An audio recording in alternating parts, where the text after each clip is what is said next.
நறுமலர் தீபம் வலையொலி ஆசிரிய சொந்தங்களுக்கு வணக்கம்.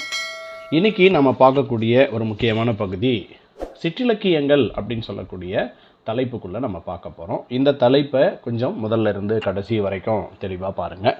ஏற்கனவே நம்மளுடைய வகுப்பில் பிஜிடிஆர்பிக்கான வகுப்புகள், கல்லூரி பேராசிரியர்களுக்கான வகுப்புகள் நடந்துட்டு வருது. அதே மாதிரி காமர்ஸ் டிஆர்பிக்கான டெஸ்ட் பேட்ச், அதே மாதிரி ஃபிசிக்ஸ் டிபார்ட்மெண்ட்டுக்கான டெஸ்ட் பேட்ச் நம்ம நடத்திட்டுருக்கோம். அதே மாதிரி விரைவில் ஹிஸ்ட்ரி மற்றும் மேத்தமெட்டிக்ஸ் அப்படின்னு சொல்லக்கூடிய இந்த 2 டெஸ்ட் பேட்சும் நம்ம நடத்த இருக்கிறோம். அதனால் வாய்ப்பு இருக்கக்கூடிய உங்களுடைய நண்பர்களுக்கும் இதை தெரியப்படுத்துங்கள். இன்றைக்கி நம்ம பார்க்கக்கூடிய இந்த பகுதி ஒரு முக்கியமான பகுதி. மடலேறுதல் அப்படின்ற ஒரு தலைப்பில் தொல்காப்பியரே என்ன செஞ்சுருக்காருன்னா பெருந்திணையில் குறிப்பிட்டு சொல்லியிருக்கிறாரு.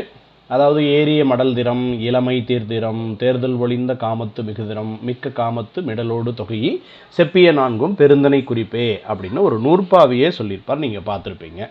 அப்போ மடலேறுதல் அப்படின்னு சொல்லக்கூடிய ஒரு துறையை முதலாக பாடியவர் அல்லது மடலேறுதல் என்கிற துறையை அறிமுகம் செய்தவர் என்கிற அடிப்படையில் கேள்விகள் வந்தால் நாம் தடுமாற்றம் இருக்கக்கூடாது. சரிங்களா? இது முதல் விஷயம். அதுக்கு அடுத்து அந்த நூற்பா பாருங்கள், நீங்கள் ஸ்க்ரீனில் பார்த்துட்ருக்கீங்க. ஏறிய மடல் திறம் தொல்காப்பியத்தில் 997வது நூற்பா. காதலியை அடைய நினைக்கும் தலைவன் பனங்கருக்கால் குதிரை போல் ஊர்தி செய்து ஊரறிய தன் தலைவியின் வாயிலை சென்றடைவான். இவ்வாறு தன்னை துன்புறுத்தி காதலை பெற முயல்வான். மடலேறும் வழக்கம் ஆண்களுக்குரியது அப்படின்னு கொடுத்துருக்குறாங்க. சரி, இதெல்லாம் சாதாரண விஷயம். ஏன்னா நீங்கள் கல்லூரி பேராசிரியர்களாக இருப்பீங்க, பள்ளிக்கூட ஆசிரியர்களாக இருப்பீங்க. அதனால் ஆசிரியர்களுக்கு இது ஒரு பெரிய விஷயம் கிடையாது. சரி, நமக்கான கேள்வி எங்கே அப்படின்னாக்கா முதல்ல மடல் பற்றி பேசக்கூடியவர் அப்படின்னு சில நேரங்களில் மொட்டையாக கேள்வி கேட்பாங்க. அது பார்த்தீங்க அப்படின்னு சொன்னாக்க உங்களுக்கு அவன் சிற்றிலக்கியங்களில் குறிப்பிட்டு சொல்கிறானா இல்லை தொல்காப்பியரை வச்சுட்டு மயமாக வச்சு சொல்கிறானா அப்படின்னு சொல்லிட்டு கேள்வி வகைகள் இது ஒரு விசித்திரமான கேள்வி. அந்த மாதிரி மொட்டையாக கேட்டு விட்டுருவாங்க. இதுவாக இருக்குமோ அதுவாக இருக்குமோ அப்படின்ற ஒரு வகையை யூகத்திலேயே நம்ம பதில் சொல்ல வேண்டியது இருக்கும். சரிங்களா? சரி, இப்போ தொல்காப்பியத்தினுடைய இந்த நூற்பா பார்த்தீங்கன்னா எத்தினை மருங்கினும் மகடுவு மடன் மேல் பொற்புடை நெறிமை இன்மையான அப்படின்னு ஒரு நூற்பாவை கொடுத்துருக்குறாங்க. அதாவது பெண்கள் மடலேறுகிற தன்மை கிடையாது அப்படின்றத பார்க்குறோம். அதாவது எப்படிப்பட்ட ஒரு சூழ்நிலை வந்தாலும் பெண்கள் மடலேறும் வழக்கம் இல்லை அப்படின்றாங்க. என குறிப்பிடும் இவ்விலக்கணத்திற்கு இலக்கியமாக திருவள்ளுவர் என்ன சொல்லியிருக்காரு? இப்போ ரெண்டையும் நமக்கு கொடுத்து குழப்பறதுக்கு வாய்ப்பு இருக்குது. நான் ஏற்கனவே உங்களுக்கு நம்ம பிஜிடிஆர்பி டெஸ்ட் பேட்சில் இருக்கக்கூடியவங்களுக்கெல்லாம் மார்க் அனலைஸ் பண்ணிகிட்ருக்கேன். அந்த அனலைஸில் பெரும்பாலும் நீங்கள் எங்கே மாற்றுறீங்க அப்படின்னு பார்த்தீங்கன்னா ஒரு 47 மார்க் 48 மார்க் வாங்கக்கூடிய ஒரு ஆசிரியர் திடீர்னு பார்த்தீங்கன்னா ஒரு 42 வாங்கிடுறாருன்னா என்ன காரணம் அப்படின்னா அவங்க கால் பண்ணி பேசும்போது சொல்கிறாங்க என்னென்னா, சார் 2 ஆன்சர் ஒரே மாதிரி இருந்ததுங்க சார், இதுவா அதுவா என்ற ஒரு குழப்பம் இருந்தது சார், அதனால தான் சார் அந்த இடத்துல கொஞ்சம் தடுமாறிட்டேன் அப்படின்னு சொல்கிறாங்க. சரிங்களா? அந்த குழப்பம் எப்போ வரும் அப்படின்னு நம்ம எதிர்பார்க்கணும். இப்போ இந்த இடத்துல 2 நூற்பா பார்க்குறீங்க. ஒன்று தொல்காப்பியரினுடைய நூற்பா பார்க்குறீங்க, கீழே திருக்குறளினுடைய திருவள்ளுவரோட திருக்குறள் பார்க்குறீங்க. இந்த ரெண்டுக்கும் ஏதாவது ஒரு பொருத்தம் இருக்கு இல்லைங்களா? மடல் பற்றிய பொருத்தம் இருக்கு இல்லைங்களா? 2 பேருமே பெண்கள் மடலேற மாட்டாங்கன்னு சொல்கிறாங்க. இப்போ இதை முதல்ல சொன்னது யாரு அப்படின்னு பார்க்கணும். இப்போ எத்தினை மருங்கினும் அப்படின்னு சொல்லி திணையை மையமாக வைத்துக்கொண்டு எந்த திணையை சார்ந்த பெண்களாக இருந்தாலும் மடலேறுவது கிடையாது அப்படின்ற ஒரு விஷயத்தை தொல்காப்பியர் சொல்கிறாரு. அதே சமயத்தில் திருவள்ளுவர் என்ன சொல்கிறார் அப்படின்னா ஒரு பெண்ணிற்கு கடல் போன்ற காமம் வந்தாலும் கூட மடல் ஏற மாட்டாள், அப்படிப்பட்ட ஒரு பெருமையுடைய பெண் அப்படின்னு பெண்ணினுடைய பெருமையை சொல்கிறார். இப்போ இந்த இடத்துல பார்த்தீங்க அப்படின்னா மேலே தொல்காப்பியர் பொற்புடை நெறிமை இன்மையானன்னு சொல்கிறாரு. கீழே பார்த்தீங்க அப்படின்னாக்கா திருவள்ளுவர் பெண்ணின் பெருந்தக்கது இல் அப்படின்னு சொல்கிறார். இந்த ரெண்டுக்கும் வித்தியாசம் நமக்கு தெரியணும். அதே சமயம் கண்டுபிடிச்சிடலாம், ரொம்ப ஈஸி தான். ஏன்னா இது வெண்பாவில் இருக்குது, மேலே இருக்கிறது அந்த மாதிரி இல்லை. அதை பார்க்கும்போதே தெரியுது. மேலே 4 கீழே 3, கீழே திருக்குறளை பொறுத்த வரைக்கும் குறள் வெண்பான்றது நல்லா கண்டுபிடிக்க முடியும். ஆனால் நம்ம அந்த அவசரத்தில் இந்த எக்ஸாமுக்கு போயிட்டுருக்கிற அந்த சமயத்தில் அங்கே உட்காந்துருக்கிற சமயத்து வாழ்க்கையினுடைய ஒட்டுமொத்த ஏக்கமும் அந்த இடத்துல இருக்கு இல்லைங்களா? எப்படியாவது பாஸ் பண்ணி உள்ளே போயிடணும், எதுவாவது பண்ணி பாஸ் பண்ணி உள்ளே போயிடணும், ஒரு மார்க் எல்லாரை விட நம்ம ஒரு மார்க் சேர்ந்து எடுத்துட மாட்டோமா அப்படின்னு ஒரு எண்ணம் வந்து அடிக்கடி வந்துட்டு போகுது இல்லைங்களா? அது வாழ்க்கையின் மீது இருக்கக்கூடிய பயம் காரணமாக இதுவா அதுவா அப்படின்ற ஒரு குழப்பத்தில் தான் என்ன செய்கிறாங்க அப்படின்னா அந்த மாதிரி என்ன தவறுகளை செய்கிறாங்க. உங்களுக்கு தெரிஞ்சிருக்கும், நிறைய ஆசிரியர் நண்பர்கள் இன்னைக்கு கடந்த 2022 106 எஸ்சி கேண்டிடேட்டில் வந்து பார்த்திங்கன்னா 106க்கு பதிலாக 105 எடுத்தவங்க இருக்காங்க. 107 எம்பிசி பிசி கேண்டிடேட்டில் இருக்கக்கூடியவங்க 107க்கு பதிலாக 106 எடுத்துகிட்டு வெளியில் இருக்காங்க. இவங்களுக்கு எல்லாருக்கும் தெரியும் இந்த மாதிரி வந்து ஒரு குழப்பமான ஒரு விடை வந்துச்சு அப்படின்னு சொன்னால் அதில் நம்ம கொஞ்சம் நல்லா படித்து பார்க்காம ஆன்சர் பண்ணிட்டு போயிட்டோமே, இதில் ஒரு பெரிய தப்பு பண்ணிட்டோமே அப்படின்னு வருந்தக்கூடிய நம்மளுடைய நண்பர்கள் நிறைய பேர் இருக்காங்க. அதனால தான் சொல்கிறேன், இந்த மாதிரி ஒரு இடம் வருதுன்னா உடனே நம்ம என்ன செய்யணும் அப்படின்னா வெரி குட், இதுதான் நமக்கு வந்து குழப்பக்கூடிய ஒரு இடம், இந்த இடத்துல மட்டும் நம்ம மாட்டிக்க கூடாது அப்படின்ற ஒரு தெளிவு உங்களுக்கு இருக்கணும். சரிங்களா? சரி, அடுத்து என்ன சொல்ல வராங்க பாருங்க.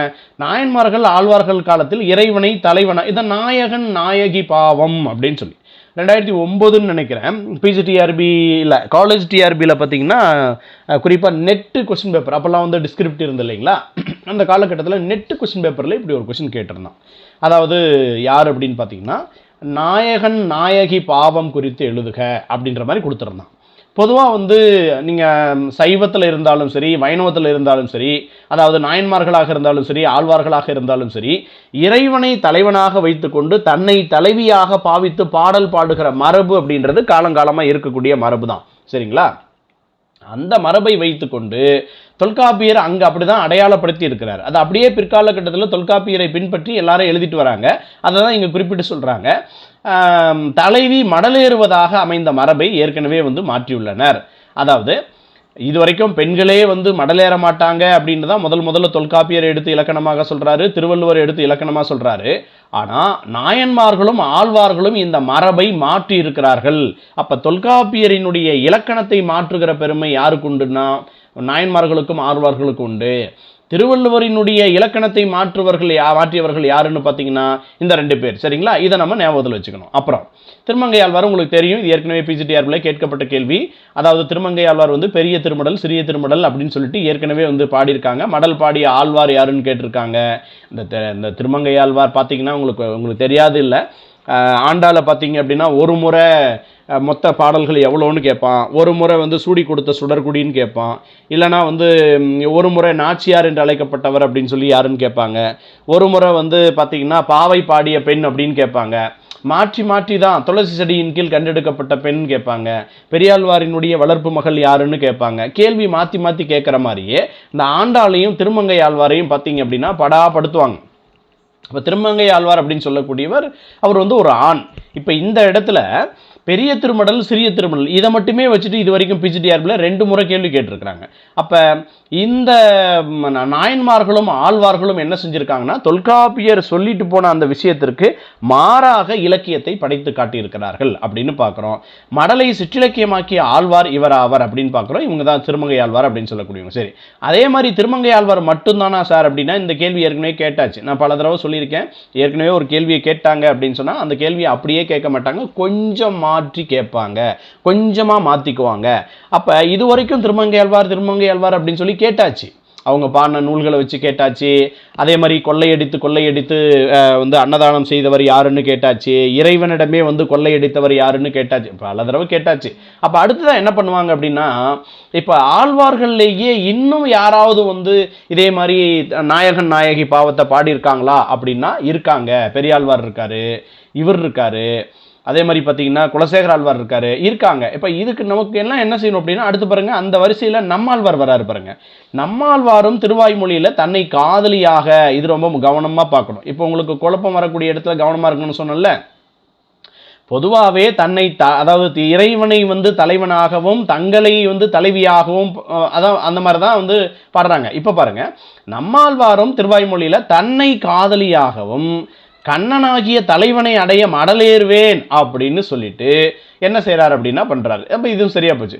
இங்கு இவர்கள் பெண்கள் மடலேறுவதாக அமைந்த போதிலும் தெய்வ நிலையில் நாயகி பாவனையில் அமைவதால் தவறில்லை அப்படின்னு சொல்லலாம். அதனால் ஏற்கனவே தொல்காப்பியர் மடலேறுதல் என்பது ஆண்களுக்கு மட்டுமே என்று சொல்லியிருந்தாலும், அதே மாதிரி வள்ளுவர் பெருந்தகையும் அதே மாதிரி சொல்லியிருந்தாலும், அந்த மரபை மாற்றியவர்கள் யாருன்னு பார்த்தீங்கன்னா, நான் குறிப்பிட்ட இந்த ஆழ்வார்களில் 2 ஆழ்வார்கள் ரொம்ப முக்கியமானவங்க.